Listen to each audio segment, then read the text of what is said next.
समझ लेना उस दिन बुलावा आ गया। बाइबल में लिखा है प्रकाशित वाक्य में 7वीं तुरही फूकी जाएगी, तब यह शब्द होगा कि राज्य और जगत मेमने का हो गया। जितने प्राचीन हैं जो सिंहासन पर बैठा है वो मुंह के बल गिरेगा और कहेगा, हे परमेश्वर तूने जगत का न्याय किया। जितने धर्मी पवित्र संत जन मरा है उसका तूने बदला लिया। एक बड़ा भूकंप होगा दोस्तों, पृथ्वी तबाह हो जाएगा, सब कुछ नष्ट हो जाएगा, लेकिन जो मसीही में है वो उठा लिया जाएगा। हालेलुया। ये होगा आखिरी तुरही फूके जाने पर, और बाइबल में लिखा है कि तुरही फूका जाएगा और हम उठा लिए जाएंगे।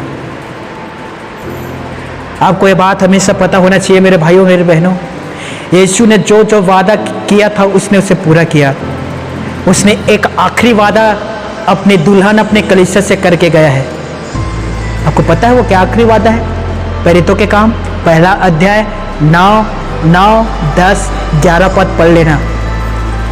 जब यीशु मसीह इस पृथ्वी से स्वर्ग की ओर जा रहा था, चेले उन्हें देख रहे थे यीशु मसीह को जाते हुए। बादलों ने यीशु मसीह को ढांप लिया। 2 स्वर्गदूत आया और चेलों से कहा, ध्यान से सुनिए, 2 स्वर्गदूत आकर चेलों से कहा, हे गलील पुरुषों, जैसे तुम प्रभु यीशु मसीह को स्वर्ग में जाते हुए देख रहे हो उसी तरह से वो फिर से वापस आएगा। हालेलुया। जैसे यीशु गया है ना दोस्तों, वो अकेला गया है, वो आएगा हजारों स्वर्गदूतों के साथ आएगा। वो धधकती हुई आत्मा में आएगा दोस्तों, और वो हमें उठा ले जाएगा। हालेलुया। कितना गर्व की बात है कि उसने हमें जीवित आशा देकर गया है, मैं आऊंगा।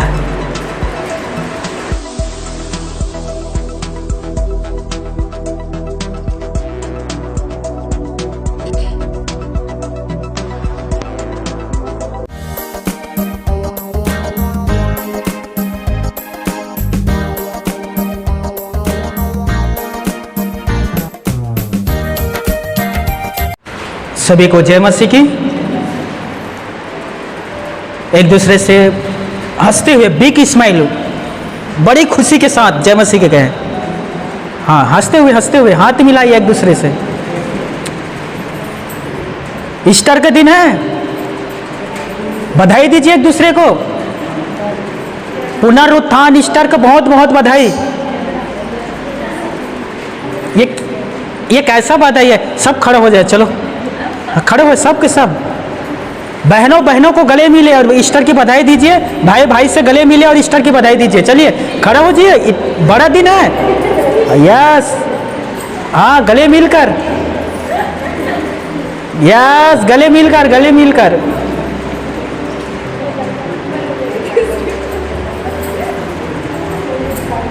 वेरी गुड, बधाई दीजिए ईस्टर का। यस, पुनरुत्थान की बहुत बहुत शुभकामनाएं। हमारे यीशु जी उठा है खुशी के साथ, बिग स्माइल, बड़े खुशी के साथ गला मिले एक दूसरे से। वेरी गुड, बैठ जाएं।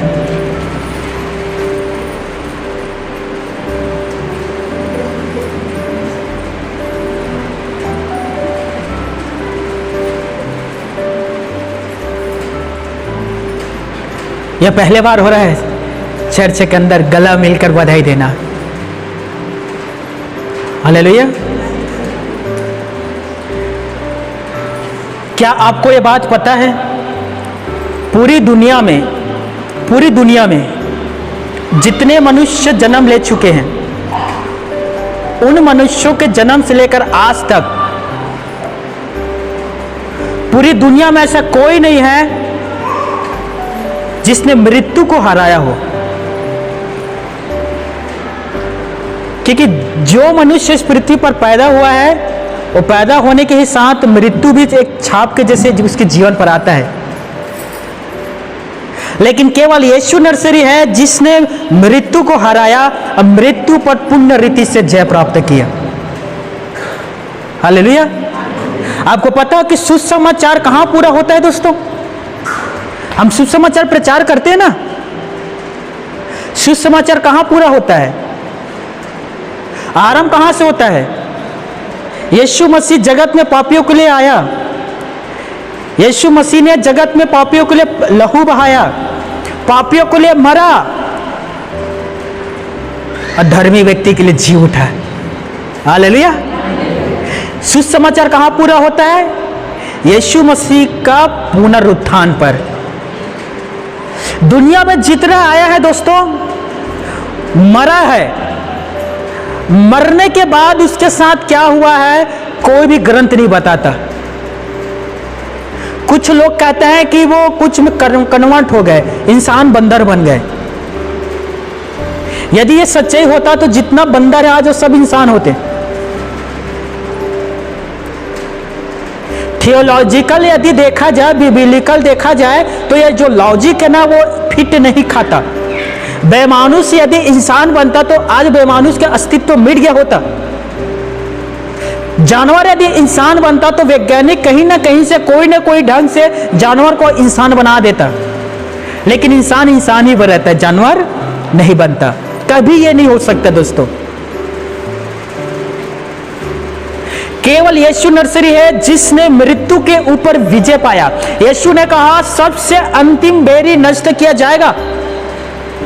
सबसे अंतिम बेरी जो खतरनाक था दोस्तों, और वो मृत्यु था। कुरिन्थियों 15 अध्याय में लिखा है। और यीशु मसीह ने मृत्यु को हरा दिया, नष्ट कर दिया। हालेलुया। ये गुड न्यूज है, सुसमाचार, ब्रेकिंग न्यूज है। आप किसी के पास जाकर कहना आपको पता है यीशु मसीह मरे हुए में से जी उठा था और आज भी जिंदा है। अरे लोग सुनकर ना बहुत चकित हो जाएगा, आप पहले बार सुन रहे कोई मरने में से एक बार जिंदा होता है। यस,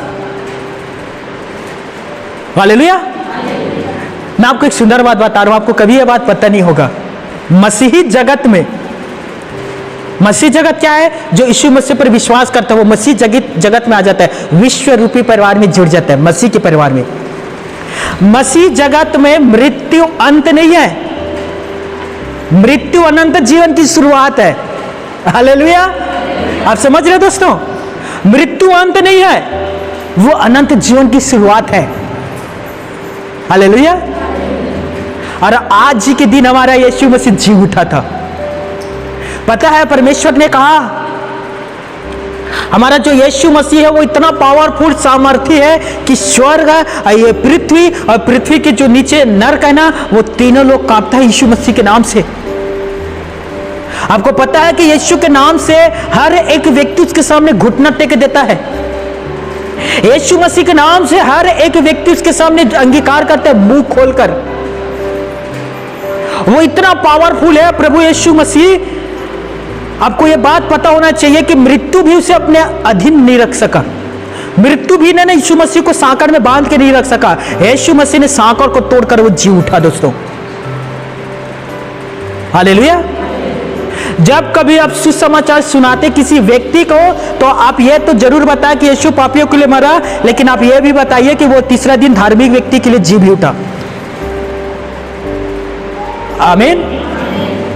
अब सभी मेरे साथ निकालिए यूहन्ना रचित सुसमाचार 20वें अध्याय 11वें पद से लेकर हम 18वें पद तक देखेंगे।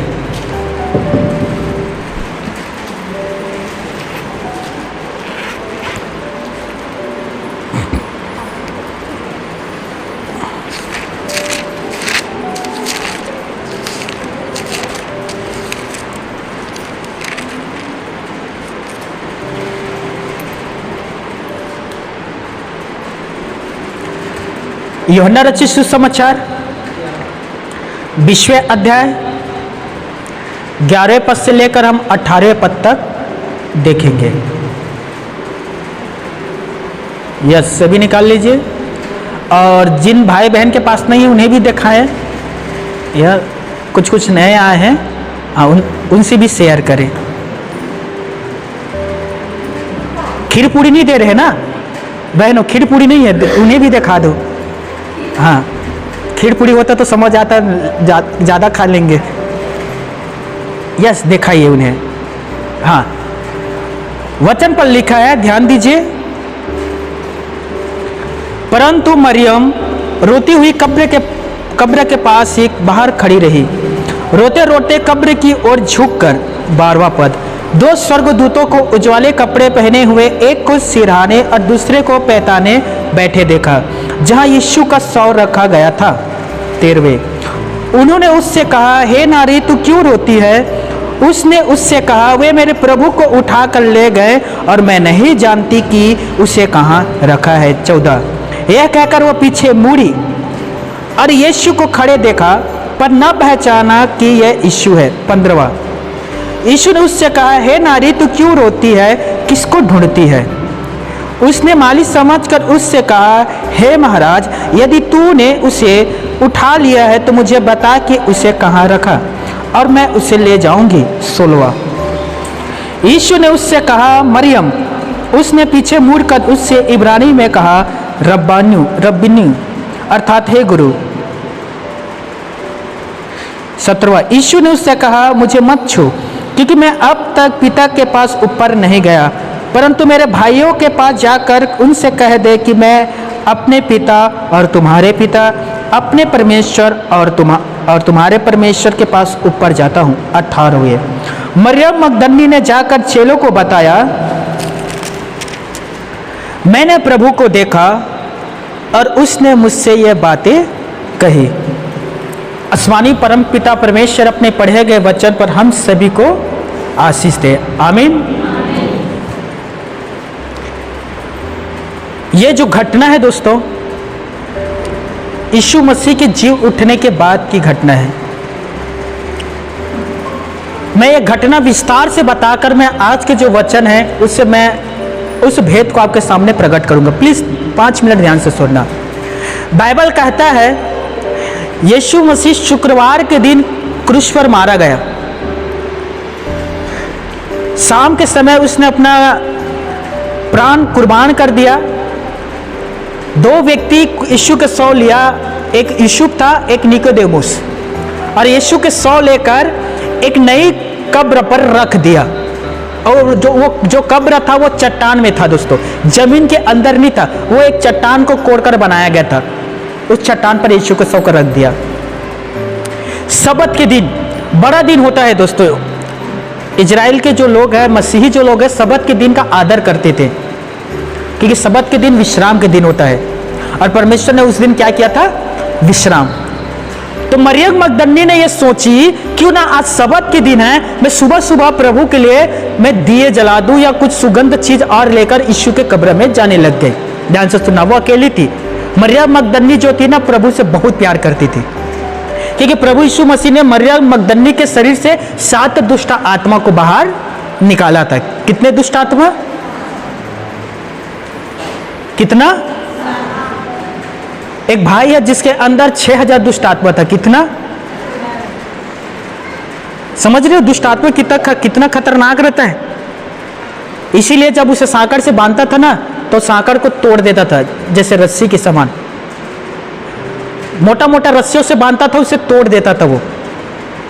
क्यों? क्योंकि उसके अंदर कितने आत्मा था? 6000। बुरा मत करना मेरे भाई और बहनों। देखते ना बहुत सारे यंग जवान पीढ़ी पागल होकर रोड में घूमते फिरते रहते हैं। इस सब मोहब्बत में बर्बाद हुए लोग हैं। मोहब्बत ने हमें ऐसा खाया, ना तो घर का रहा ना तो घाट का रहा, घूमते रहते इधर उधर। साकट से बांधते हैं, तोड़ देते हैं, रस्सी से बांधते हैं, तोड़ देते हैं, क्योंकि उसके अंदर कितने दुष्ट आत्मा रहते हैं? 6000। बी केयरफुल, सुधार रहिए। अब मरियम मगदली प्रभु के पास गई कि मैं प्रभु को कुछ सुगंध चीज चढ़ाऊं। जैसे वो गई, उसे पता चलता है कि यीशु नहीं है। वो रोने लग गई और वो दौड़ते दौड़ते यीशु के चेलों के पास आकर कहती है, वे हमारे प्रभु को उठाकर ले गए और मैं नहीं जानता कि वो कहाँ लेकर गए हैं। पतरस और यूहन्ना जैसे यह शब्द सुना, वे भी दौड़ते दौड़ते आकर कब्र को झांक कर देखने लग गए, लेकिन कब्र पर यीशु का शव नहीं था। कपड़ा था यीशु का, लेकिन शव नहीं था, बॉडी। पतरस और यूहन्ना ने सोचा होगा कोई ना कोई चोरी करके ले गया, और वे दोनों पतरस यूहन्ना चुपचाप अपने घर लौट आए। लेकिन मरियम मगदली थी वहीं रोते हुए, वो वहीं खड़ी हुई थी। तब दो स्वर्गदूत आया मरियम को दिखाई दिया। और मैंने आगे आपको वचन पढ़कर सुनाया।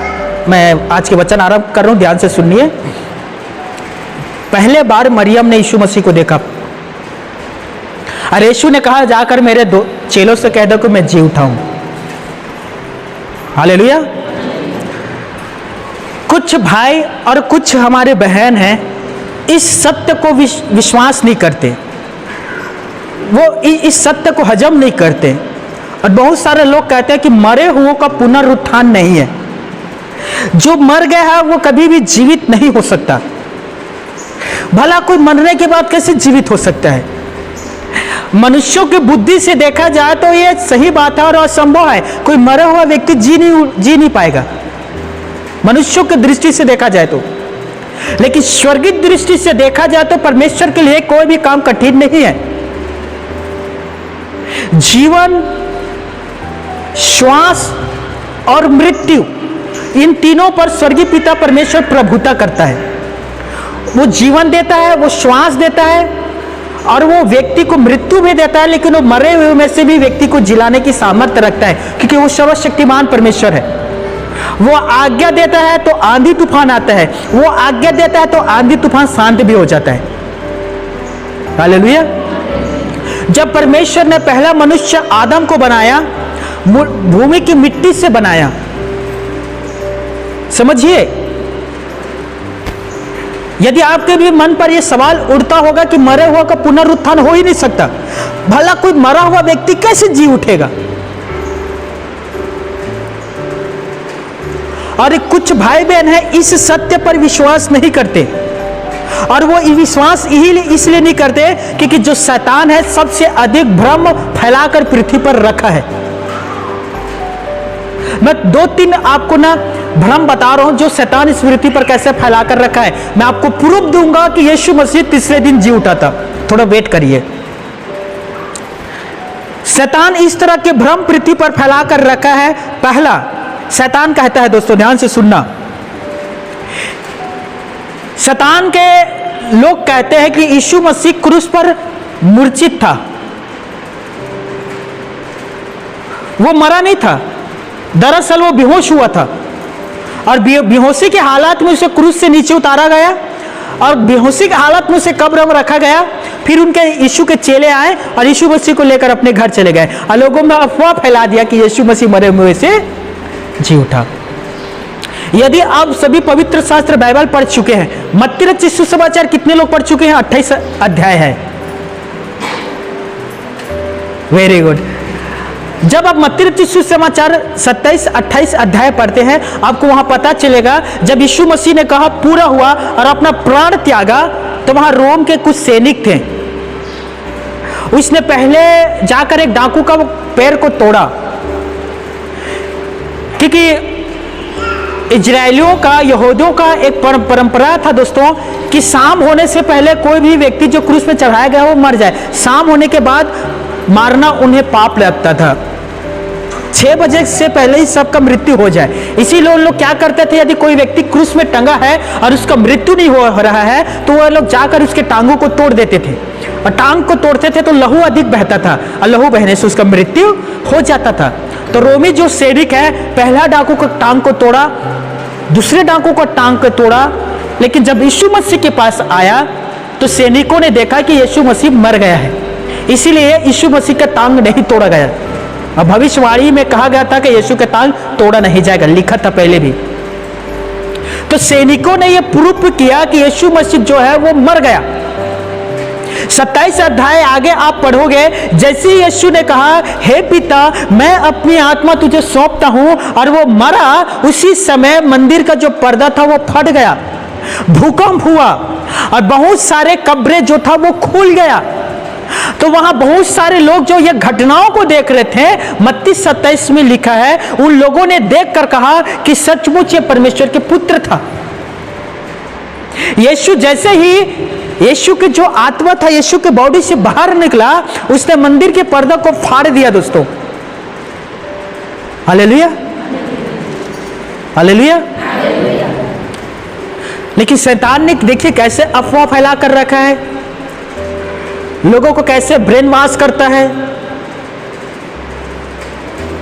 हमारे भारत देश के बहुत सारे संत महात्मा ऋषि मुनियों का कहना है कि यीशु मसीह का जो कब्र है वो कश्मीर में है। कहां है? यीशु मसीह कश्मीर आया था और कश्मीर में यीशु का कब्र है। सोचिए शैतान कितना धूर्त है वो। यीशु मसीह इजराइल के 100 किलोमीटर से दूर नहीं गया है और भारत के ऋषि मुनि जो है यीशु मसीह को भारत देश ला लिया। और ना सिर्फ भारत देश लाया बल्कि भारत देश के कश्मीर में कब्र भी बना दिया। यदि आप पवित्र शास्त्र जो बाइबल है पूरे पढ़ चुके हैं, पवित्र शास्त्र बाइबल मैं बहुत बार पढ़ चुका हूं, एक जगह इस बाइबल में भारत के उल्लेख है, एस्तर की पुस्तक में, हिंदुस्तान करके पढ़ा है आप? हाँ? जो राजा था ना, क्रूस देश से लेकर 127 प्रांत में वो शासन करता था, जिसमें से एक हिंदुस्तान था। लेकिन नए नियम के आप वचन पढ़ लीजिए, पुराने नियम भी पढ़ लीजिए और भारत देश के जितना ग्रंथ है उस ग्रंथ को पढ़ लीजिए और बाइबल को पढ़ लीजिए, आपको किसी भी प्रकार की समानता नहीं मिलेगा। क्योंकि बाइबल का जो वचन है अन्य ग्रंथ के वचन से मेल नहीं करता।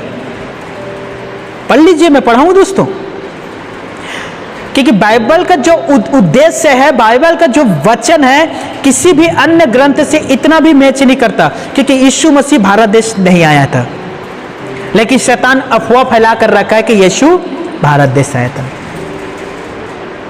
तीसरा, जो उस समय के प्रधान याजकों ने अफवाह फैलाया था, जब यीशु मसीह मुर्दा में से जी उठा, जैसे यीशु मसीह का पुनरुत्थान हुआ दोस्तों, बाइबल पर लिखा है वहां एक बहुत बड़ा भूकंप हुआ और कब्र के जो सामने जो पहाड़ था ना वो हट गया और वहां जो सैनिक था जो यीशु मसीह के देख रेख कर रहा था कि कोई यीशु के शव चुरा कर ना ले जाए, वे सभी मूर्छित खाकर गिर पड़े, बेहोश हो गए।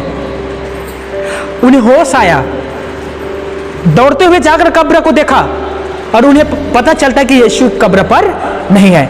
वो भागकर प्रधान याजकों के पास आया सैनिक और कहा कि यीशु मसीह कब्र पर नहीं है, वो जी उठा।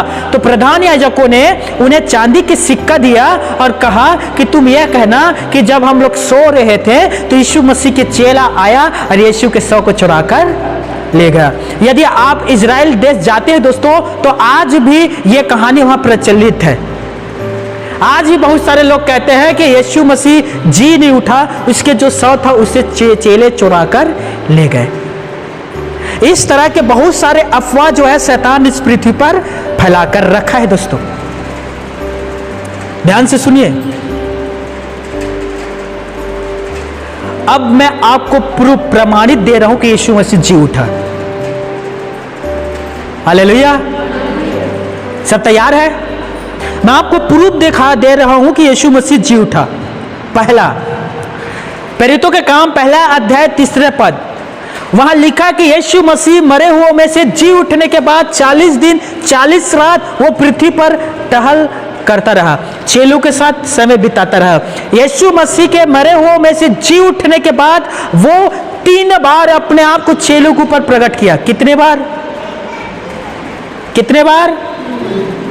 फर्स्ट, जब मरियम मगदली ने कहा कि यीशु मसीह जी उठा है, उसी दिन शाम के समय यीशु मसीह अपने चेलों के पास आकर उनसे बातचीत किया और चेलों से कहा कि तुम्हें शांति मिले। बाइबल पढ़िए। दूसरे बार जब थोमा ने कहा कि मैं जब तक प्रभु यीशु मसीह को ना देख लूं मैं विश्वास नहीं करूंगा, 8वां दिन यीशु मसीह के मरे हुए में से जी उठने के 8वें दिन यीशु मसीह ने फिर अपने आप को चेले के ऊपर प्रकट किया और थोमा से कहा विश्वासी बन। यह दूसरी बार है। तीसरे बार कब यीशु मसीह ने अपने आप को चेले के ऊपर प्रकट किया? कोई बता सकता है? हाँ? जब चेले मछली पकड़ रहे थे। क्या पकड़ रहे थे? मछली। पतरस ने कहा प्रभु तो 2 बार प्रकट हुआ, पता नहीं अब कहाँ चला गया, अब हम वापस अपने धंधे में लग जाते हैं, मछली बेचते हैं। मछली पकड़ने के लिए गया था। यीशु ने कहा देख लो, मनुष्य पकड़ने के लिए कहा था, इन लोग मछली पकड़ रहे हैं। यीशु उनके बीच आया और कहा तुम्हें कुछ मछली मिला है? एक भी नहीं मिला है। तब यीशु ने कहा नाव के दाहिने ओर डाल। तो एक व्यक्ति को समझ आ गया ये प्रभु है। तुरंत उसने कहा ये हमारा प्रभु यीशु नसरी है। पतरस ने जैसे ही सुना वो पानी में कूद गया क्योंकि वो नंगा था। समझ में आ रहा है? तब यीशु मसीह ने अपने चेलों के लिए मछली पकाया आग में। सोचिए, मरे हुए में से जी उठने के बाद मछली पका रहे हैं। लोग मछली खा रहे हैं, यीशु को पका हुआ मछली, आपस में बात कर रहे हैं, पूछे ये कौन है?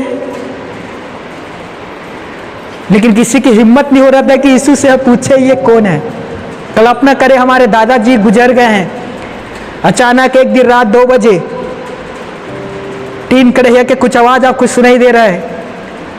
आप कहते हैं कोई बिल्ली आया होगा, फिर थोड़ा आवाज आता है खट खीट खट खीट खट खीट। अब आंख खोलते हैं, उधर जाकर देखते हैं आपके दादाजी मस्त बैठकर खाना और सब्जी पका रहा है और आपसे कहते हैं आओ खाना खाओ। पति गो कहाँ हंसते हैं? डोगरा दादा आगे बाटा मांगल थोड़ी है। बोल दे अपन दादा हम एक फुटी कौड़ी नहीं दनेला, जैसे आए वैसने चले जाए। बहनों, हाँ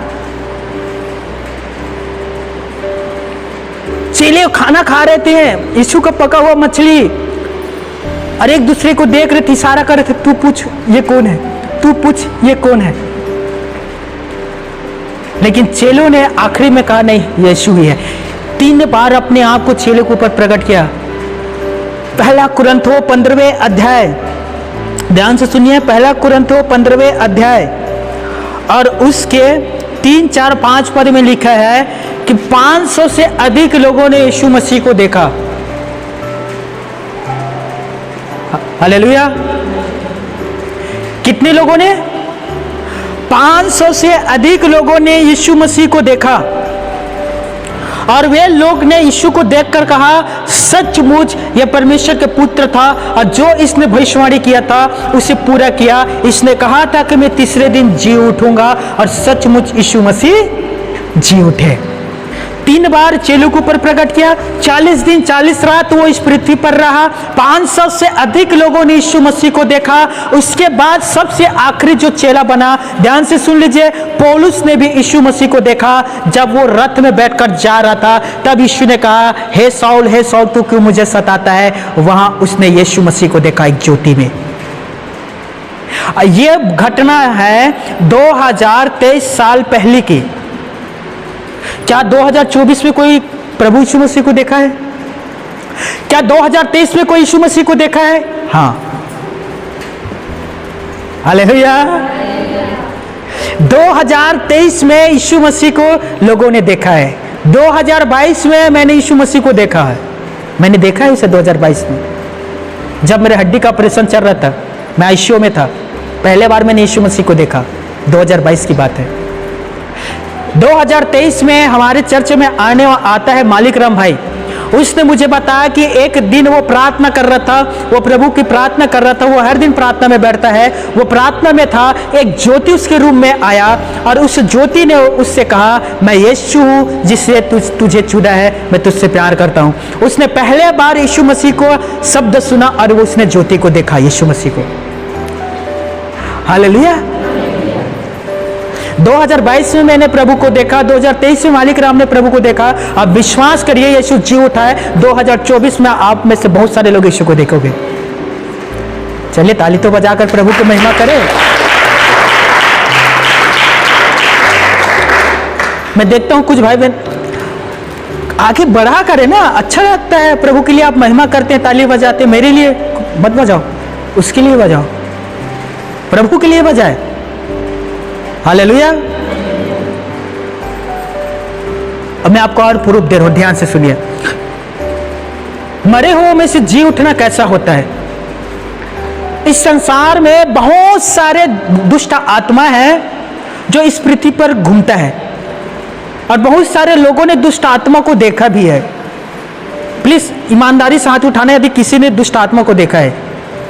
प्रदीप परमिला भी देखा है, और उत्तरा बहन, और गोविंद, और हाँ एक और बहन है, नाम नहीं जानता मैं। सोचिए कितने लोगों ने किन्हें देखा है, वो कैसे दिखाई देता है? हाँ क्या वो रूपवंत रहता है, खूबसूरत, मोह लेने वाला, मोहनी जरी खिलाने वाला है। एक दिन परमिला प्रार्थना कर रही थी, दुष्टात्मा आकर कहता है तू अपने पति को छोड़ दे, मैं उससे भी सुंदर पति तुझे दिलाऊंगा। परमिला ने कहा भाग रोगा यहाँ में जो परमेश्वर दे वो बेस्ट है तू मुझे कहाँ से देगा? बहन बता रही थी सच में शैतान ने उससे कहा कि मैं प्रदीप से सुंदर जीवन साथी तुझे दूंगा। समझ में आ रहा है? व्यभिचार की आत्मा, दुष्ट आत्मा, व्यभिचार की आत्मा, दुष्ट की आत्मा। मैंने एक बार कहा था, आपको कहावत याद आ रहा है? कहावत, व्यभिचार की आत्मा, दुष्ट की आत्मा, और वो कुछ इस प्रकार से था, बॉयफ्रेंड और गर्लफ्रेंड बनाना पाप है और शैतान इसका बाप है। अब बहुत सारे लोगों ने दुष्ट आत्मा देखा। यीशु मसीह कैसे देव समेत जी उठा? मैं प्रूफ दे रहा हूं, ध्यान से सुनिए। यीशु मसीह देव समेत कैसे जी उठा? क्या वो एक आत्मा है? क्या यीशु एक आत्मा है कि यीशु की देव है? विश्वासियों, यीशु का आत्मा है कि यीशु का देव है? मेरा देव है, मेरा बॉडी है, आप सभी का देव ना, बॉडी है। तो मेरा सवाल है, यीशु का आत्मा है कि उसका देव है? जवाब दीजिए। वो कैसे जी उठा? हाँ, क्योंकि भजनकार ने भजन संहिता में भविष्यवाणी किया था और उसने कहा था तू अपने पवित्र दास को अधोलोक में न उतारेगा, ना तू अपने पवित्र जन को सड़ने देगा। आपने पढ़ा है भजन संहिता, मेरे ख्याल से 18वें अध्याय उसी में लिखा है, प्रेरितों के काम भी में लिखा है। अब ध्यान दीजिए, मैं वापस आता हूं। यीशु मसीह कैसे जी उठा? आत्मा में है कि वो देव में है? मेरे साथ निकालिए लूका रचित सुसमाचार 24 अध्याय 39 पद।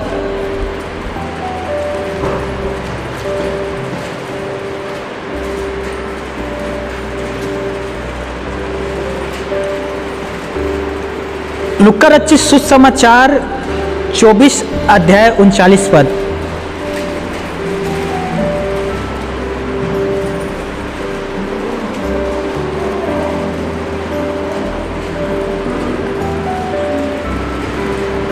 हाँ, कोई एक पढ़ना और जोर से पढ़ना, आराम से पढ़ना। हाँ, यीशु ने अपने चेलों से कहा, मेरे हाथ और मेरे पांव को देखो कि मैं वही हूं, मुझे छू कर देखो, क्योंकि ध्यान से दीजिए, क्योंकि आत्मा का हड्डी और मांस नहीं होता जैसे तुम मुझ में देख रहे हो। आत्मा का हड्डी और मांस नहीं होता। प्रदीप, आपने दुष्ट आत्मा को देखा, क्या उसका हड्डी मांस था? यदि आप दुष्ट आत्मा को देखेंगे, उसे छूने की कोशिश करोगे, आप उसे छू नहीं पाओगे। ना सिर्फ दुष्ट आत्मा को, यदि आप पवित्र आत्मा भी आपको दिखाई देता है, आप उसे छू नहीं सकते, क्योंकि वो पवित्र आत्मा है, एक रूह है, एक हवा के जैसे रहता है वो।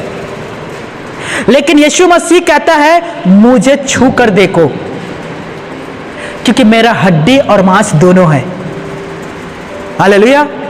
उदाहरण चाहिए, प्रूफ चाहिए, ध्यान दीजिए प्रभु के वचन में, क्योंकि मेरे भाइयों मेरे बहनों, ऐसा प्रचार आपको हर बार नहीं मिलता। हम सुसमाचार सुनाते हैं, लोग हमसे पूछेगा प्रूफ चाहिए कि यीशु मसीह मरे हुए से कैसे जी उठा, प्रूफ दो मुझे। अब क्या प्रूफ दोगे? जी उठा, मानो या ना मानो, हम बोल दिए। मांगेगा ना प्रूफ, तो क्या प्रूफ दोगे बताइए?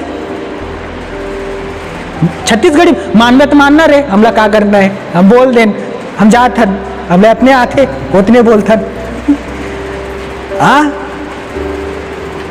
मांगेगा ना प्रूफ, तब आपको बताना है उन्हें कि हमारा जो प्रभु यीशु मसीह था वो तीसरे दिन जी उठा, देव समेत जी उठा। उसके हाथ में अभी भी छेद है, उसके पैर में अभी भी छेद है, उसके जो पेट में जो भाला का छेद गया था वो अभी भी मौजूद है। हमारा यीशु मसीह जी उठा। कितने सारे लोगों ने दर्शन पाया है। देखिए पवित्र शास्त्र यह कहता है, यहाँ ये लिखा हुआ है हमारे यीशु जी उठा है। यदि तू प्रार्थना करता है तो विश्वास करेगा यीशु मसीह अभी तुम्हारे जीवन पर काम करेगा, क्योंकि हमारे यीशु मसीह जी उठा है।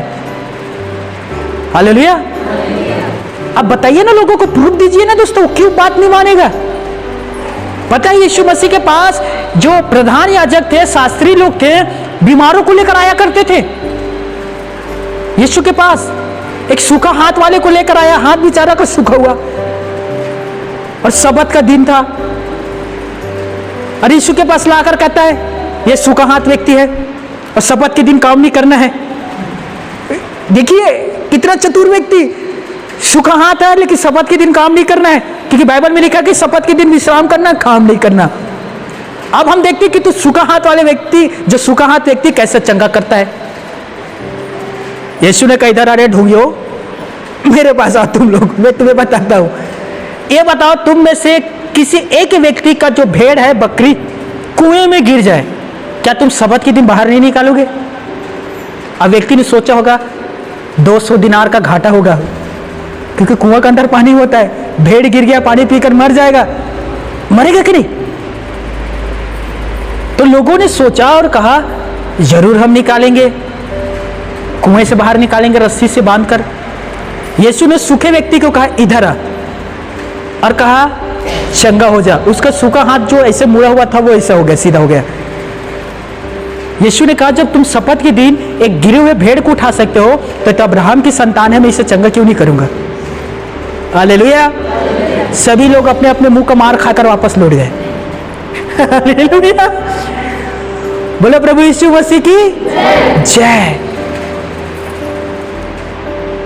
यीशु मसीह जी उठा और वो अपने चेलों से कहता है बिलीव मी, मुझ पर विश्वास करो, मेरा सिर्फ आत्मा नहीं है बॉडी भी है।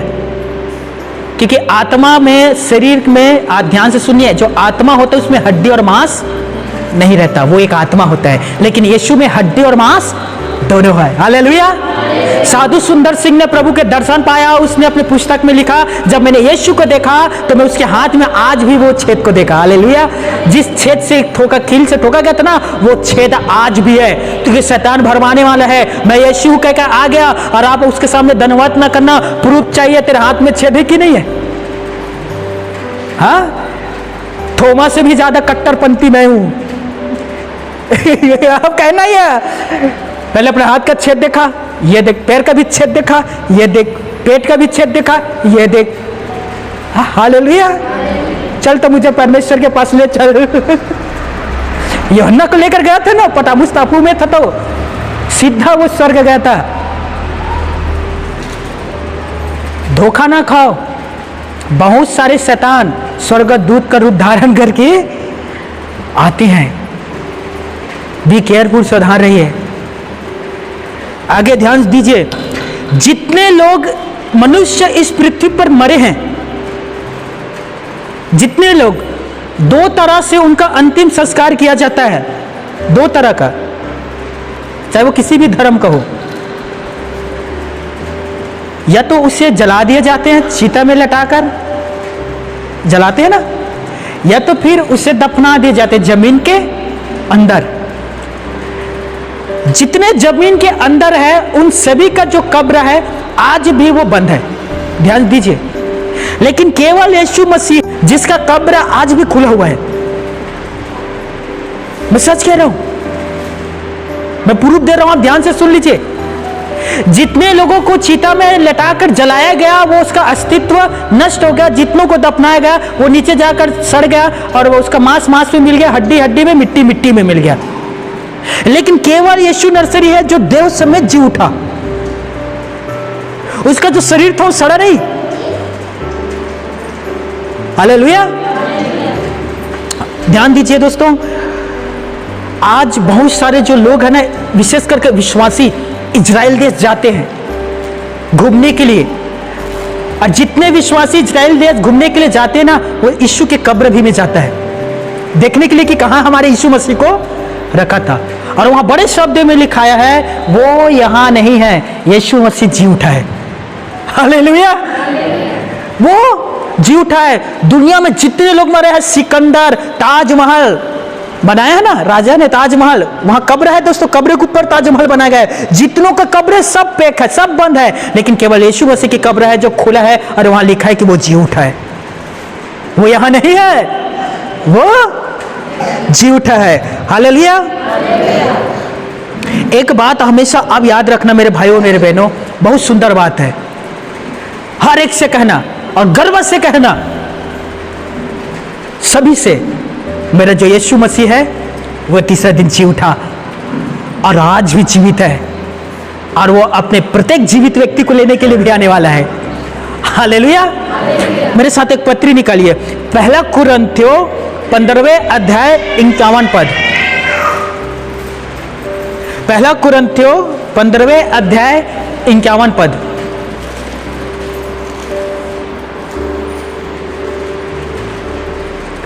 देखो मैं तुम्हें भेद की बात बताता हूं। देखो मैं तुमसे भेद की बात करता हूं। हाँ, हम सब नहीं सोएंगे, हम सब नहीं सोएंगे, परंतु सब बदल जाएंगे। ध्यान दीजिए, यहां पौलुस कुरिन्थियों के कलीसिया को कहता है, मैं तुम्हें गोपनीय बात बता रहा हूं। विश्वासियों ध्यान दीजिए, गोपनीय बात बता रहा हूं, हम सब नहीं सोएंगे, बदल जाएंगे।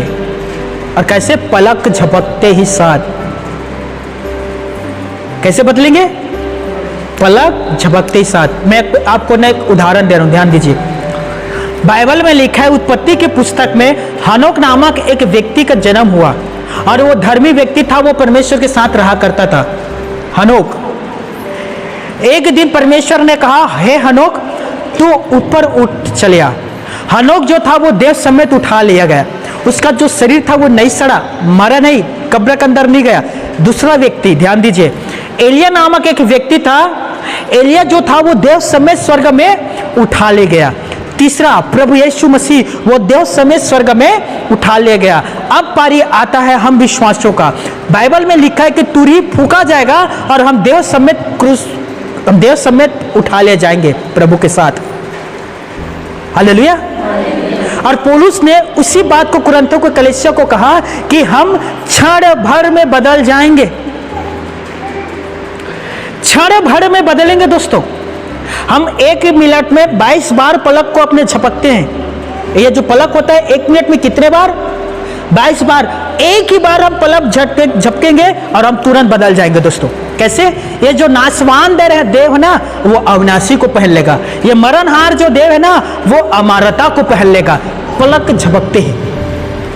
हालेलुया। क्योंकि यीशु मसीह पलक झपकते ही नाशवान देव को त्यागा, अविनाशी देव में आ गया। एलिया हनोक पलक झपकते ही मरने वाले शरीर को त्यागा और अमरता के शरीर को धारण कर लिया। हालेलुया। पहला कुरिन्थियों 15वें अध्याय 44-45 पद कोई पढ़ेगा?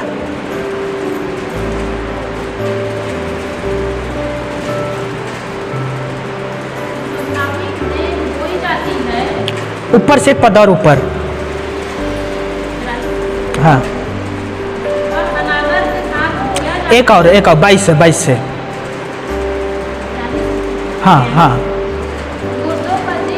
हाँ, ध्यान दीजिए। मुर्दों को जी उठना, दो तरह के मुर्दा होता है। पहला, आज जो प्रभु यीशु में नहीं है वो मुर्दा है। दूसरा, जो मर के कब्र में चला गया वो भी मुर्दा है। हमारा जो शरीर है नाशवान दशा में बोया जाता है, अविनाशी रूप में जी उठता है। आगे, निर्बलता, हाँ, अनादर के साथ बोया जाता है। हाँ, आगे, निर्बलता के साथ बोया जाता है और सामर्थ्य के साथ जी उठता है। हालेलुया। स्वाभाविक देव है तो याद रख लीजिए आत्मिक भी देव है। स्वाभाविक देव का तेज अलग है, आत्मिक देव का तेज अलग है। आपको ये बात पता होना चाहिए। हमने स्वाभाविक देव धारण किया, जो हम हैं स्वाभाविक देव है जो हमने धारण किया है। आत्मिक भी देव एक दिन हम धारण करेंगे। मूसा के देव हमने आज धारण किया है, कल हम यीशु मसीह के देव भी धारण करेंगे। पौलुस ने कितना अच्छा लिखा यहां, मरे हुओं का जी उठना कैसे होगा। हमने मूसा आदम के द्वारा उसका देह धारण किया है, एक दिन हम यीशु के द्वारा यीशु का भी देह धारण करेंगे। और ये होता है मरे हुओं में से जी उठना। हालेलुया। यीशु नसरी ने कहा, यूहन्ना रचित सुसमाचार 5वें अध्याय 24 पद, मैं तुमसे सच सच कहता हूं, जो कोई मेरा वचन सुनकर मेरे भेजने वालों पर विश्वास करता है, अनंत जीवन उसी का है। वो मृत्यु से पार होकर अनंत जीवन में प्रवेश करेगा। यूहन्ना रचित सुसमाचार 8वें अध्याय 51 पद, मैं तुमसे सच सच कहता हूं, जो कोई व्यक्ति मेरे वचन पर चलेगा वो कभी भी मृत्यु का स्वाद नहीं चखेगा। यूहन्ना रचित सुसमाचार 11 अध्याय 25 से 26 पद, यीशु ने वहां कहा, पुनरुत्थान और जीवन मैं हूं। हालेलुया। पुनरुत्थान और जीवन मैं हूं, जो भी मुझ पर विश्वास करता है वो अनंत काल तक नहीं मरेगा। यहां यीशु ने कहा अनंत काल तक वो नहीं मरेगा। तीसरा प्रूफ ध्यान दीजिए, यूहन्ना रचित सुसमाचार 3 अध्याय 8वें पद, जो कोई भी मुझ पर विश्वास करता है उस पर दंड की कोई आज्ञा नहीं। हालेलुया। एक पत्री निकालिए, फिर मैं आपको बहुत अच्छा बात बताऊंगा। पहला थिस्सलुनीकियों 4 अध्याय 16वां पद,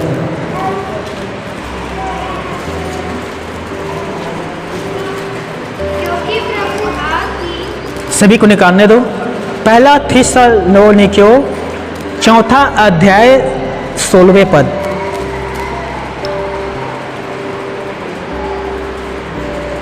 हाँ अब पढ़ना। क्योंकि प्रभु आपकी स्वर्ग से उतरेगा। क्योंकि यीशु मसीह स्वर्ग से उतरेगा।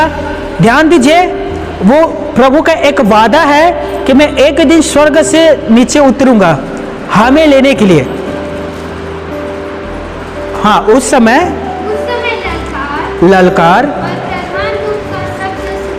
प्रधान दूत का शब्द सुनाई देगा। और परमेश्वर की तुरही फूकी जाएगी। इसे याद रखना, परमेश्वर की तुरही फूके जाएगी। और मसीह में मरे हैं, मसीह में जो लोग मर चुके हैं, वे पहले जी उठेंगे। यस, जितने लोग मसीह में मरकर कब्र में चले गए ना, आत्मा तो स्वर्ग में, लेकिन उसका जो बॉडी वो कब्र के अंदर है। जो कब्र के अंदर है वे सारे लोग जी उठेंगे यीशु मसीह के आगमन के समय।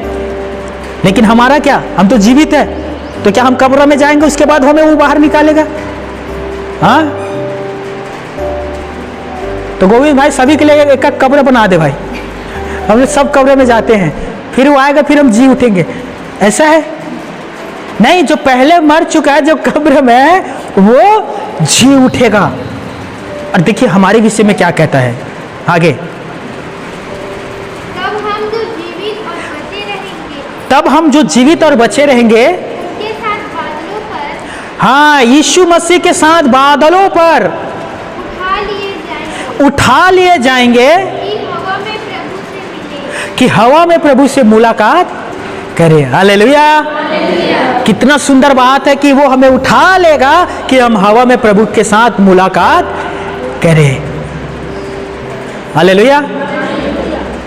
मैंने कहा था ना, एक शब्द को याद रखना, वो क्या है? परमेश्वर की तुरही फूकी।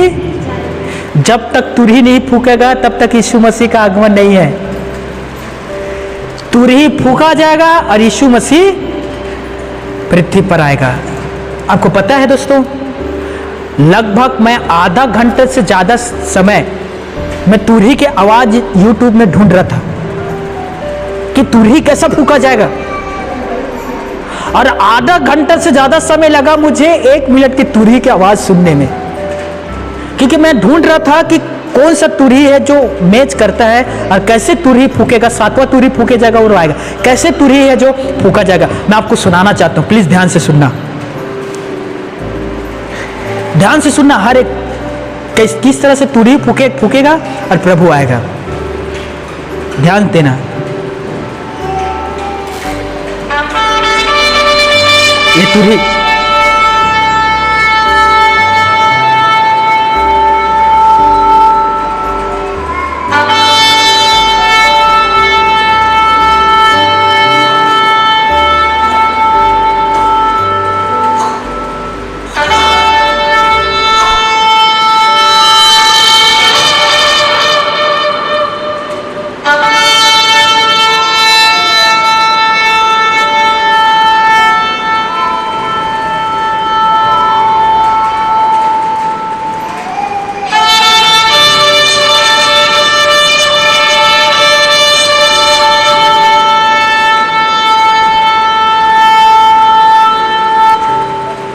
समझ रहे ना, उस दिन बुलावा आ गया। बाइबल में लिखा प्रकाशित वाक्य में सातवीं तुरही फूकी जाएगी, तब यह शब्द होगा कि राज्य और जगत मेमने का हो गया। जितने प्राचीन हैं जो सिंहासन पर बैठा है वो मुंह के बल गिरेगा और कहेगा, हे परमेश्वर तूने जगत का न्याय किया। जितने धर्मी पवित्र संत जन मरा है उसका तूने बदला लिया। एक बड़ा भूकंप होगा दोस्तों, पृथ्वी तबाह हो जाएगा, सब कुछ नष्ट हो जाएगा, लेकिन जो मसीही में है वो उठा लिया जाएगा। हालेलुया। ये होगा आखिरी तुरही फूके जाने पर, और बाइबल में लिखा है कि तुरही फूका जाएगा और हम उठा लिए जाएंगे। आपको ये बात हमेशा पता होना चाहिए मेरे भाइयों मेरे बहनों, यीशु ने जो जो वादा किया था उसने उसे पूरा किया। उसने एक आखिरी वादा अपने दुल्हन अपने कलीसिया से करके गया है। आपको पता है वो क्या आखिरी वादा है? प्रेरितों के काम पहला अध्याय 9, 10, 11 पद पढ़ लेना। जब यीशु मसीह इस पृथ्वी से स्वर्ग की ओर जा रहा था, चेले उन्हें देख रहे थे यीशु मसीह को जाते हुए। बादलों ने यीशु मसीह को ढांप लिया, 2 स्वर्गदूत आया और चेलों से कहा, ध्यान से सुनिए, 2 स्वर्गदूत आकर चेलों से कहा, हे गलील पुरुषों, जैसे तुम प्रभु यीशु मसीह को स्वर्ग में जाते हुए देख रहे हो, उसी तरह से वो फिर से वापस आएगा। हालेलुया। जैसे यीशु गया है ना दोस्तों, वो अकेला गया है, वो आएगा हजारों स्वर्गदूतों के साथ आएगा, वो धधकती हुई आत्मा में आएगा दोस्तों, और वो हमें उठा ले जाएगा। हालेलुया। कितना गर्व की बात है कि उसने हमें जीवित आशा देकर गया है, मैं आऊंगा, और वो हमें छुड़ा लेगा हर प्रकार के क्लेश से। पता है दोस्तों, दुख की बात क्या है आज लोगों के जीवन पर, तकलीफ के बाद क्या है आज विश्वासियों के जीवन पर। अविश्वासी लोग खा पी कर एंजॉय कर रहे, सो रहे, उन्हें की सच्चाई के पता नहीं है। लोगों को आज सच्चाई के पता है ना, फिर भी ये लोग ना आलसी के गिरी के काम करते हैं, लापरवाही के काम करते हैं। आज अधिक से अधिक लोग कहाँ हैं? आज कहाँ चर्च में है? ईस्टर के दिन है, पुनरुत्थान का दिन है, कहाँ चर्च में लोग इस उपस्थित है बताइए? और किस लिए चर्च नहीं आए दोस्तों? लगभग आज सब जगह हर चर्च में आज लोग गए हैं, प्रभु के दिल से धन्यवाद कर रहे हैं कि वो जी उठा, वो हमें फिर लेने के लिए आएगा। लेकिन आधे से ज्यादा चर्च में लोग, आज हमारे संख्या को देखिए, इससे 3 गुना ज्यादा लोग घर में हैं। 100 में 75% घर में है, 25% चर्चा है। मत्ती रचित सुसमाचार 24 अध्याय 45, 46, 47 में यीशु ने एक उदाहरण दिया था, वहां दुष्ट दास के बारे में बताया था, वहां जो कहता कि प्रभु के आने में देर है, प्रभु अभी नहीं आएगा। इसीलिए वो क्या करता है? दारू पीता है, गलत संगतियों में रहता है, क्योंकि वो सोचता है कि मेरा स्वामी अभी नहीं आएगा। यीशु ने कहा, जगते रहो, सावधान रहो, क्योंकि तुम उस दिन को नहीं जानते। वो दिन तुम पर एक चोर के समान आ पड़ेगा, एक चोर के समान आएगा। देख, याद रख लेना, वो दिन नूह के समय लोगों को नहीं पता था कि जल प्रलय आने वाला है। वे लोग खाते थे, घर बनाते थे, विवाह होता था, पेड़ लगाते थे। अचानक जल प्रलय आया, सब लोगों को नष्ट कर दिया। सदोम अमोरा में अचानक आकाश से ना आग के वर्षा हुआ, क्योंकि वो लोग को नहीं पता था कि हम आग के द्वारा जल के मारे जाएंगे। अब कोई किसी के ऊपर ना, याद रख लीजिए, पानी से कोई नहीं मरेगा, आग के गोले से कोई नहीं मरेगा। अरे ऐसा हाहाकार अगर महाकलेश जो जगत की उत्पत्ति से आज तक कभी नहीं आया है, ऐसा महाकलेश होगा दोस्तों। प्रूफ चाहिए? 2 मिनट सुन लीजिए, फिर मैं वचन खत्म कर रहा हूं। क्योंकि यीशु मसीह ने कहा प्रकाशित वाक्य में, मनुष्यों को एक चिन्ह और एक छाप भी दिया जाएगा, और वो जो छाप है, वो चिन्ह है उनके हाथ में, दाहिने हाथ में, और एक माथे में लगा दिया जाएगा। 666 उसका अंक रहेगा, और वो मनुष्यों का अंक है। कौन सा अंक है? एलन मस्क करके एक जो अरबपति है, वो मनुष्य के ऊपर ये ट्रायल करने लग गया। पहले सुअर के ऊपर किया, सक्सेसफुल हो गया, फिर बकरी के ऊपर किया, सक्सेसफुल हो गया, अब वो इंसान के ऊपर किया, सक्सेसफुल हो गया। वो कल मनुष्य को, हर एक मनुष्य के ऊपर लगाएगा। देखना, 666 उसका अंक है। एक चिप आपके माथे पर ठोक दिए जाएंगे। हमें क्या है? हम खाएंगे पिएंगे ना, हमें क्या है? कभी भी ना आलसी की गिरी के काम मत किया करो दोस्तों। खुदा नफरत करता है आलसी लोगों से। आज आप प्रभु के लिए स्टैंड नहीं उठा सकते? आज आप प्रभु के नाम के लेकर अपने परिवार वाले से वाद विवाद नहीं कर सकते? अरे आपका आज परिवार वाले कहेगा मत जा चर्च है, तो ठीक है नहीं जाएंगे। ये क्यों नहीं कहता कि मेरे परमेश्वर के बुलाहट है, मेरा खुदा बुलाया है, मैं तुझे छोड़ सकता हूं, मैं अपने परमेश्वर को नहीं छोड़ सकता। हाँ, जबकि हर एक व्यक्ति को यह पता है, जिस दिन हमारा लेखा लिया जाएगा, जिस दिन हमारा परमेश्वर लेखा लेगा, उस दिन ना धन काम आएगा, ना परिवार काम आएगा, कुछ काम नहीं आएगा। उस दिन हमारा जो भाग्य है, हमारा जो कर्म है, वो उसके लेखा लेगा वह। मेरे भाइयों, मेरी बहनों, मैं आप सबसे कहता हूं, जो जो वादा मेरे यीशु ने किया है, वो उसे पूरा करता है। कलीसिया आज आशा भरी दृष्टि से प्रभु यीशु मसीह के आगमन की बाट जो रहा है। कलीसिया कौन है? आशा भरी नजर से परमेश्वर के आने की बाट जो रहा है। एक दिन एक पास्टर ने संडे स्कूल के बच्चों से पूछा, यदि तुम्हें पता चलता कि कल यीशु मसीह आने वाला है तो तुम क्या करोगे? बच्चे से पूछा पास्टर ने, यदि तुम्हें पता चलता कि कल यीशु मसीह आएगा, तुम लोग क्या करोगे? एक बच्चा ने बहुत सुंदर जवाब दिया, छोटे बच्चे ने, 5-7 साल का बच्चा। लेकिन जवाब सुनने से पहले मैं आपसे पूछना चाहता हूं, यदि आपको पता चलता कि यीशु मसीह कल आने वाला है, आप क्या करोगे? हाँ,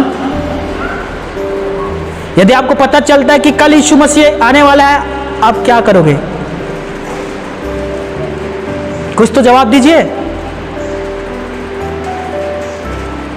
कुछ तो बोलिए।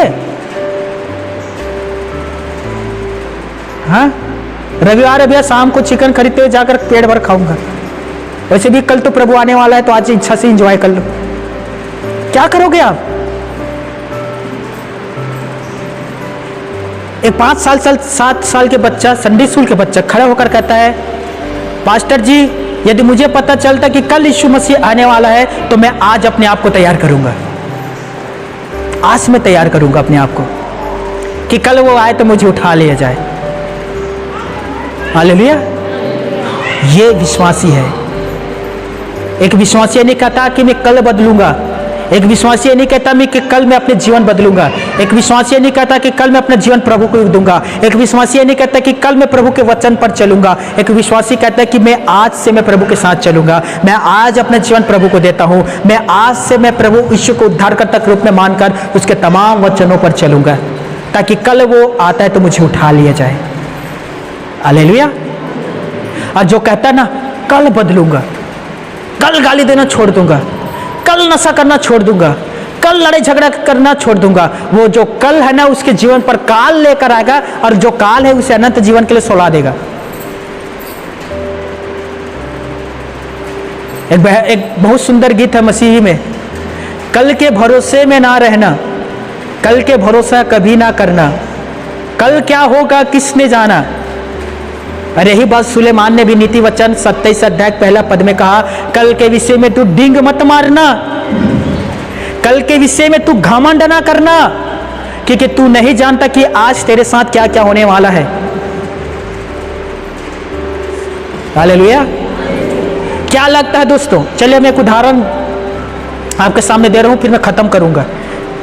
क्या लगता है आपको, जब हमारा बाल पाक जाएगा, 32 दांत झड़ जाएगा, लीवर काम करना बंद कर देगा, तब हम हाथ जोड़ कर कहेंगे प्रभु मैं पापी हूं मुझे माफ कर दे, और यीशु मसीह आपको माफ कर देगा? हाँ, क्या लगता है आप बुढ़ापा तक जा पाओगे? हाँ बताइए ना।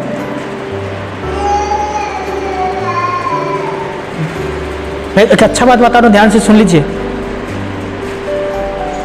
यदि आप ये सोच रहे हैं कि मैं बुढ़ापे में जाकर मैं प्रभु से माफी मांग लूंगा, तो आप गलत है। क्योंकि जब आपका बुढ़ापा का अवस्था आएगा ना, आपका दिमाग काम करना बंद कर देगा, आपकी सोच काम करना बंद कर देगा, आप मनुष्य को पहचानना बंद कर दोगे, आपको जो बुद्धि है वो बच्चे के जैसे हो जाएगा।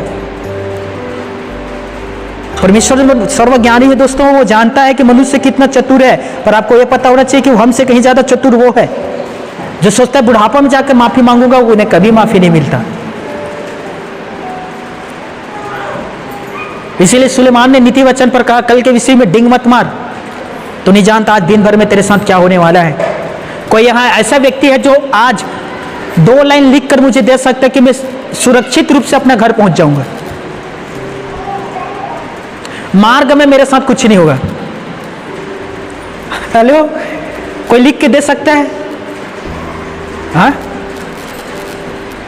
क्योंकि मनुष्यों के जीवन पर जो मृत्यु है वो अचानक आते हैं। इस तरह से जैसे आप जंगल में जा रहे हैं, अचानक शेर खड़ा हो गया, बब्बर शेर खड़ा हो गया, और आपको पता है वो सिर्फ खाएगा, तो कहीं भाग नहीं सकता।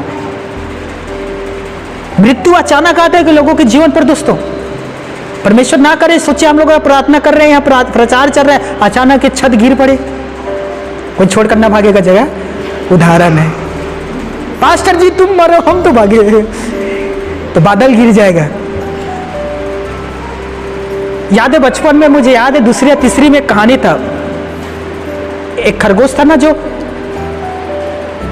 नारियल पेड़ के नीचे सो रहा था, एक नारियल गिरता धड़ाक, वो कहता बादल गिरने वाला है, और ये जो अफवाह है वो सबको सुना देता। जंगल के राजा भी भाग रहा था, लोमड़ी भी भाग रहा था, चीता भी भाग रहा था, हाथी भी भाग रहा था। एक खरगोश ने सबको भ्रम में ला दिया, बादल गिरने वाला है। अरे बादल गिरेगा तो सब मरोगे ना। सुने थे कि नहीं, ये कहानी पढ़े ना। भरमाने में मत आना दोस्तों, प्लीज। आइए हम एक छोटा प्रार्थना करेंगे, अपने अपने स्थान पर खड़े हो जाए। एक मिनट, थोड़ा 2 मिनट और सुनिए, फिर खड़े होना। बहुत अच्छा उदाहरण है प्रभु के आगमन का। कुछ दिन पहले ना मैं माँ से कह रहा था, माँ मोबाइल में अपडेट आया है कि आज सुबह 11 बजे वर्षा होगा, पानी गिरेगा। माँ उस दिन कपड़ा धोने वाला था, माँ कपड़ा नहीं धोया क्योंकि 11 बजे पानी गिरने वाला था। और किसने कहा? मौसम विभाग ने। आता है ना अपडेट मोबाइल में। माँ कपड़ा नहीं धोया, माँ देख रही 11 बज गया, पानी नहीं गिरा, माँ पानी तो नहीं गिरा। दूसरा मैं अपडेट देखा, माँ लिखा है 1 बजे गिरेगा। 1 बज गया, पानी नहीं गिरा, माँ पानी तो नहीं गिरा। मैं रुक जा, माँ अपडेट देखने दे। अब शाम 5 बजे गिरेगा, 5 बजे भी पानी नहीं गिरा। माँ को फिर इतना मुझे चिल्लाया। दूसरा दिन फिर अपडेट आता है और कहता है कि सुबह 9 बजे पानी गिरेगा। मैं माँ को नहीं बताया, माँ कपड़ा धो ली और सच में 9 बजे पानी गिर गया। माँ आगे बताया क्यों नहीं पानी गिरेगा करके। मैंने कहा 3 बार बताया, नहीं गिरा। फिर आया, मुझे लगा इस बार भी बताऊंगा नहीं गिरेगा तो तू इस बार तो सुटाई कर देगी, इसलिए नहीं बताया। हमें लगता है ना दोस्तों कि यीशु आने वाले हम लोग कहते हैं ना, और हम आलसी करेंगे नहीं आएगा, उसी दिन वो आ जाएगा, बाइबल में लिखा है। इसीलिए दोस्तों ये मौसम विभाग के ना चकल्ला से मत रहना। वो विभाग झूठा हो सकता है लेकिन बाइबल कभी झूठा नहीं बोलता, वो जो कहता है वो होता है। हालेलुया। चलिए खड़े हो जाइए, आइए हम एक छोटा सा प्रार्थना करेंगे। Jesus loves me, Blessing the Lord. Oh my soul, worship holy name. The name of the Lord. Oh my soul. Oh my soul. Jesus Lord. महिमा हो तेरी, महिमा हो तेरी,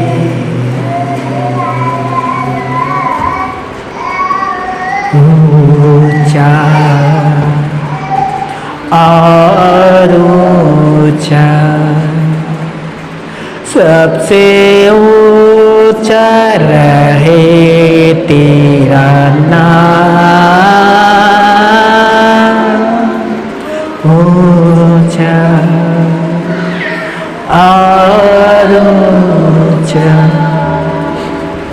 सबसे ऊंचा रहे नाम, महिमा हो तेरी, महिमा हो तेरी। आपको पता है दोस्तों, भविष्य में हमारे साथ ये घटना घटेगा। वहाँ पर मैं यीशु से मिलूंगा, पतरस पानी पर फिर न चलेगा, दाऊद होएगा, योना होएगा, मत्ती होएगा, मरकुस होएगा, अब्राहम भी वहाँ होएगा, और होगा मैं वहाँ। हालेलुया जमघट होएगा, हाँ होगा मैं, हालेलुया होगा मैं वहाँ, हालेलुया होएगा। Thank you Jesus. आइए हम अपना हाथ उठाकर छोटा सा हम प्रार्थना करें। प्रभु, मुझे पता है कि आप आने वाले हैं। प्रभु, हमें पता है कि आप हमें इस पाप भरी दुनिया से छुड़ाने के लिए आने वाले हैं। प्रभु, उन छोटे छोटे कमजोरियों को मेरे जीवन से दूर करिए, जो आगमन के समय मेरा बाधा उत्पन्न करा सकता है, मुझे ठोकर खिला सकता है। उन छोटे छोटे समस्याओं को दूर करिए प्रभु, और मुझे आज तैयार करिए, और मैं हर दिन तैयार रहने पाऊँ, हर दिन तैयार होकर मैं तेरे साथ चल सकूं।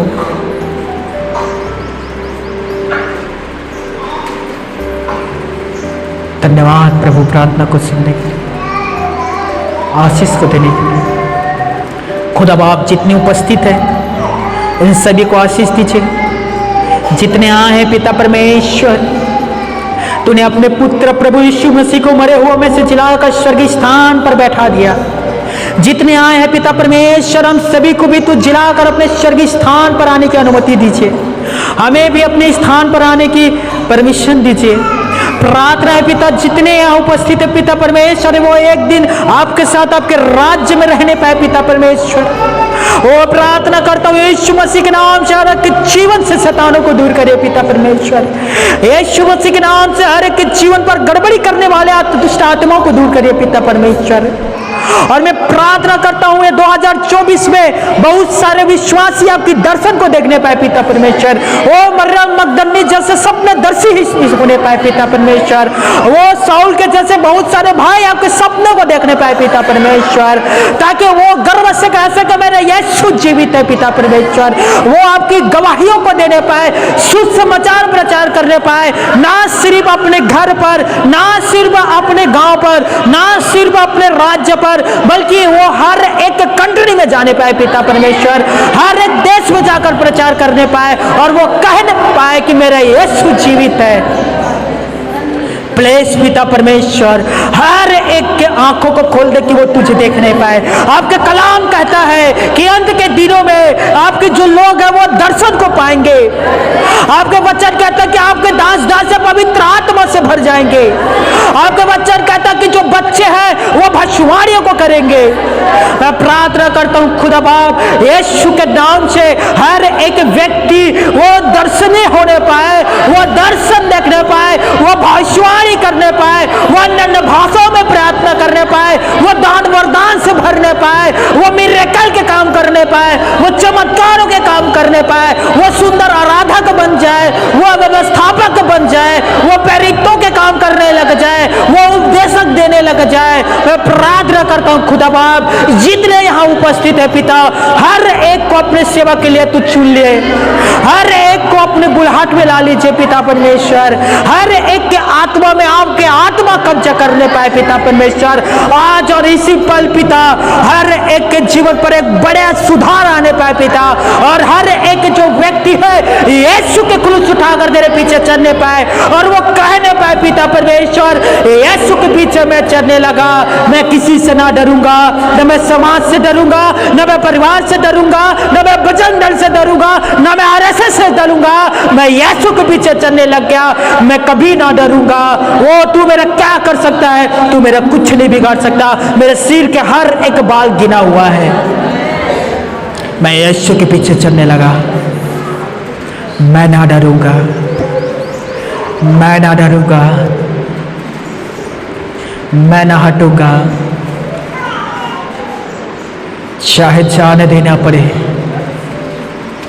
मैं कभी पीछे ना हटूंगा। यीशु ने कहा जो कोई अपना प्राण बचाता है वो व्यक्ति उसे खो देगा, जो कोई मेरे लिए अपना प्राण देता है वो उसे पालेगा। यदि हम आज प्रभु के लिए अपना प्राण को दे दे दोस्तों, कल हमें फिर से मिल जाएगा, क्योंकि यीशु ने यूहन्ना 10 में कहा मुझे अपने प्राण देने की अधिकार है और उसे फिर से ले लेने की अधिकार है। मैं अपने प्राण को देता हूं कि मैं उसे फिर से पालूं। यदि आज हम अपने प्राण को प्रभु के लिए दे देते हैं दोस्तों, कल हम वो फिर से प्राप्त कर लेंगे, क्योंकि जीवन और मृत्यु हमारे परमेश्वर के हाथ में है। क्योंकि यहोवा ने कहा पुनरुत्थान और जीवन में हूँ, अल्फा और ओमेगा में हूँ, आदि और अंत में हूँ, प्रथम और अंतिम में हूँ। मैं सर्वशक्तिमान हूँ, मैं सर्वज्ञान हूँ, मैं सर्वव्यापी हूँ। मैं अनंत काल से लेकर अनंत काल का मैं खुदा हूँ। सृष्टि को बनाने वाले मैं हूँ, सृष्टि को नष्ट करने वाले मैं हूँ। अल्फा और ओमेगा मैं हूँ। आई एम मैं हूँ, आई एम मैं हूँ। वो परमेश्वर है। आइए हम कहें यीशु मैं अपना शरीर, मैं अपना प्राण, मैं अपना आत्मा तुझे देता हूँ। मेरा शरीर, मेरा प्राण, मेरा आत्मा तेरे आने तक शुद्ध, पवित्र, निष्कलंक रहने पाए। मेरा शरीर प्राण आत्मा तेरा है यीशु।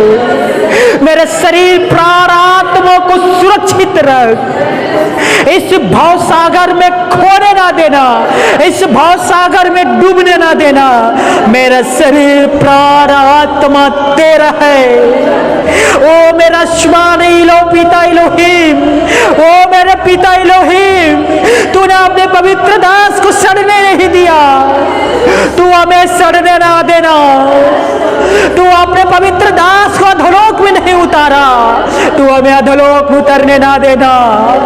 तेरे बिना हम कुछ नहीं है, तेरे बिना हम मरी हुई मछली के समान है, तेरे बिना हम दुर्गंध घाव के समान है, तेरे बिना हम वो कचड़े के समान है जहां से बदबू आता है। ओ पिता इलोहीम, तेरे बिना हम कुछ नहीं है, तेरे बिना हम कुछ नहीं है। ओ अपनी करुणा से हम अपनी करुणा को हमारे जीवन से दूर ना कर, अपने उपकार को हमारे जीवन से दूर ना कर, अपनी दया और क्षमा को हमसे अलग ना कर, वरन हम जीते जी मर जाएंगे। प्रभु तेरे बिना हम कुछ नहीं है यीशु।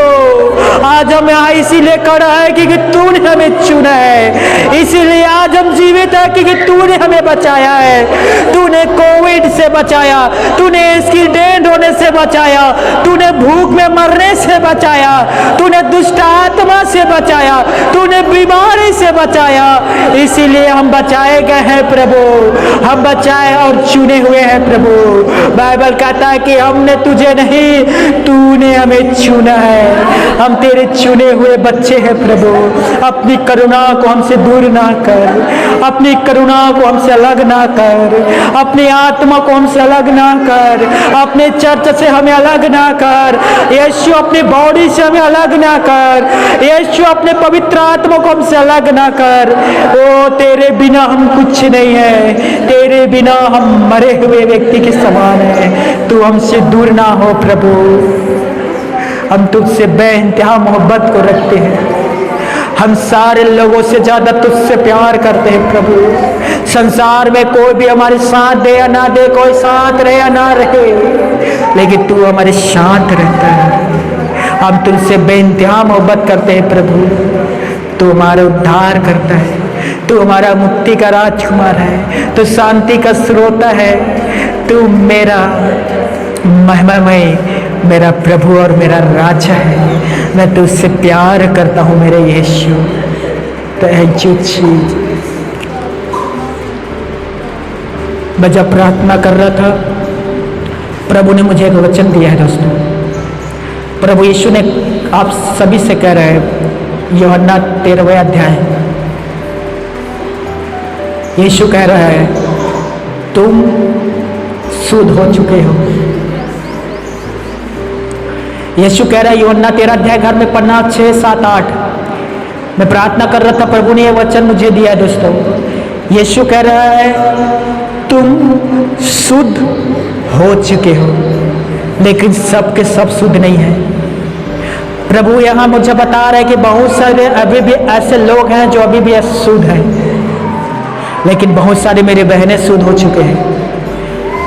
मेरे भाई आप भी शुद्ध है, लेकिन सब नहीं। यूहन्ना रचित सुसमाचार 13 अध्याय 6, 7, 8, 9, वहाँ यीशु कह रहा है कि तुम शुद्ध हो चुके हो, लेकिन सबके सब शुद्ध नहीं है। जो शुद्ध नहीं है मैं उनसे कहना चाहता हूँ, आज आपके पास मौका है, क्योंकि यीशु ने यूहन्ना मत्ती 24 में कहा ऐसा कलेश आएगा जो जगत की उत्पत्ति से आज तक कभी नहीं आया है। दोस्तों पता है कैसा होगा? लोग जो है ना, लोगों को पीटेंगे, उनके संपत्तियों को छीनेंगे, उनके अनाजों को छीनेंगे। पता है ऐसा कलेश आएगा कि लोग पहाड़ों चट्टानों से कहेंगे हम पर गिर पड़ और हमें नष्ट कर दे, लेकिन पहाड़ और चट्टान उन पर नहीं गिरेगा। लोग आत्महत्या करने के लिए सुसाइड करेंगे, वे लोग पहाड़ों से नीचे कूदेंगे, फिर भी वो नहीं मरेगा। वे लोग समुद्र में छलांग लगाएंगे, लेकिन समुद्र उन्हें डुबाएगा नहीं, बल्कि ऊपर फेंक देगा। ऐसे ऐसे बिच्छी निकलेंगे दोस्तों, उसका डंक इतना दर्दनाक रहेगा कि 5 महीना तक लोग पीड़ा में रहेंगे। एक बार वो बिच्छू आपको डंक मारेगा, 5 महीना तक उसका पीड़ा रहेगा दोस्तों, और वो पीड़ा इतना खतरनाक रहेगा कि लोग जो अपने जीभों को और अपने होठों को अपने दांतों से काटेगा। बाइबल में लिखा है ऐसा पीड़ा का समय आएगा कि परमेश्वर सूर्य है ना, उसे नीचे कर देगा दोस्तों, और लोग उसके तापमान से जूझ जाएंगे और लोगों के शरीर में फोड़े और फुंसियों को निकलेंगे। आपको लगता होगा ना कि मजाक है, वो होगा। आज ना दोस्तों 42 डिग्री आता है, इंसान का उल्टी शुरू हो जाता है। परमेश्वर वो सब काम करेगा जो उसने पवित्र शास्त्र में लिखा है। पहला तुरही फूके जाएगा, आकाश से आग की वर्षा होगा और पृथ्वी के 1/3 जो घास है ना दोस्तों वो नष्ट हो जाएगा। आपको ज्ञात होना चाहिए।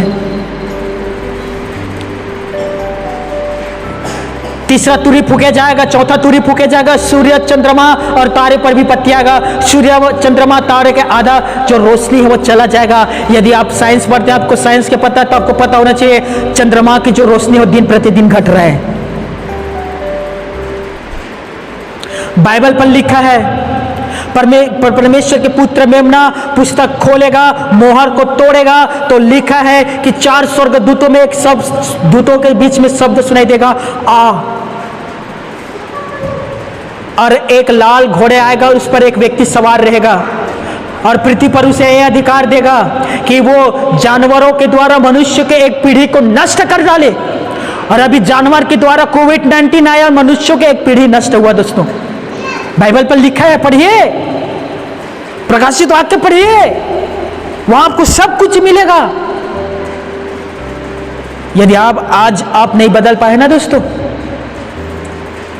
तो कल आपको माफी नहीं मिलेगा। खुदा बाप, मैंने आपके वचन इन लोगों को पहुंचा दिया, जो आपने मुझे प्रकाशन दिया था मैंने इन लोगों को दे दिया। पिता, मेरा कोई गलती नहीं है, आगे इनका जीवन है। पिता, मैं आपके दास के नाते होने के नाते मैं सब कुछ समझा दिया पिता, और अपनी बच्ची को सुधीले के जीवन बदलिए। धन्यवाद प्रार्थना को सुनने के लिए, आशीष को देने के लिए पिता, यीशु के नाम से मांगता हूँ, आमीन।